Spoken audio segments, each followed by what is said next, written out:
Hello guys, pag-usapan lang natin si Catherine Bernardo. Spotted nga naman kasi guys si Catherine Bernardo na talagang napakaganda guys tignan ni Catherine Bernardo. At marami nga naman kasi guys nag-react umano sa post ni Catherine Bernardo sa kanyang Instagram account. Nakitang-kita naman natin kasi guys no, napakaputi nga naman kahit na siya ay morena. At siyempre nga naman guys no, maraming nagmamahal kay Catherine Bernardo. Siyempre guys, pinipilaan kasi siya dahil iwalay na silang dalawa ni Daniel Padilla.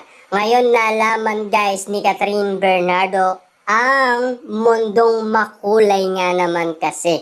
Diyan niya nasubukan ang kanyang sarili dahil lahat ng gusto niyang gawin noon ay nagagawa niya na ngayon. Siyempre guys, no, lahat ng gusto niyang gawin, siyempre, kontrolado pa rin guys ni Daniel Padilla. Siyempre guys, no, kung may gusto nga naman si Catherine Bernardo, kailangan i-update muna ni Catherine Bernardo kay Daniel Padilla kung papayag siya, di ba?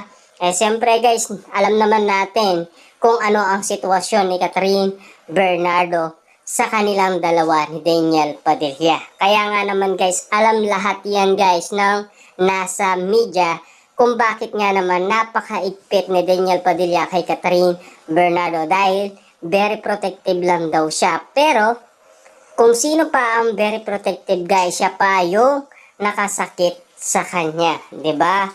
Siyempre guys, napakasakit nun kay Catherine Bernardo dahil almost 11 years maraming chance na ibinigay